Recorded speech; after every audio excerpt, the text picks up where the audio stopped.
بسم الله الرحمن الرحيم.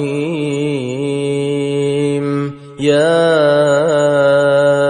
أيها النبي إذا طلقتم النساء فطلقوهن لعدتهن وأحصوا العدة واتقوا الله ربكم لا تخرجوهن من بيوتهن ولا يخرجن إلا أن يأتين بفاحشة مبينة وتلك حدود الله ومن يتعد حدود الله فقد ظلم نفسه لا تدري لعل الله يحدث بعد ذلك أمرا فإذا بلغن أجلهن فأمسكوهن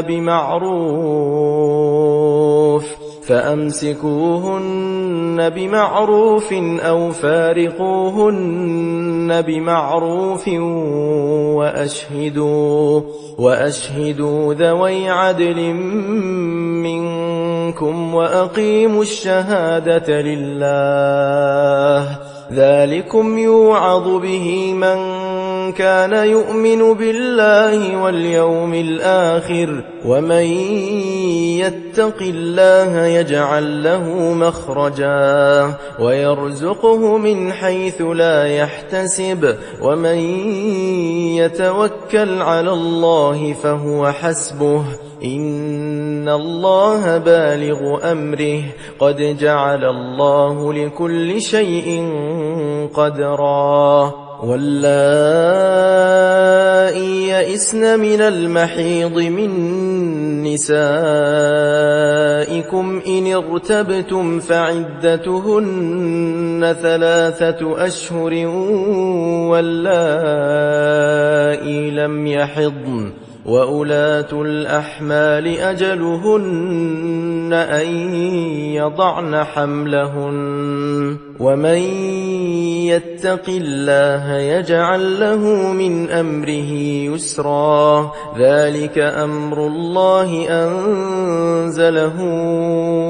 إليكم ومن يتق الله يكفر عنه سيئاته ويعظم له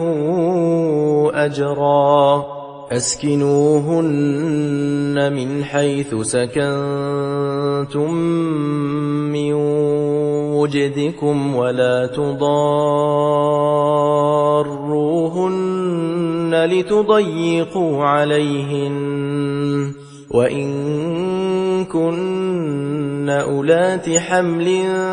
فأنفقوا عليهن حتى يضعن حملهن فإن أرضعن لكم فآتوهن أجورهن وأتمروا بينكم بمعروف وإن تعاسرتم فسترضع له أخرى لينفق ذو سعة من سعته ومن قدر عليه رزقه فلينفق مما آتاه الله لا يكلف الله نفسا إلا ما آتاها سيجعل الله بعد عسر يسرا وكأي من قرية عتت عن أمر ربها ورسله فحاسبناها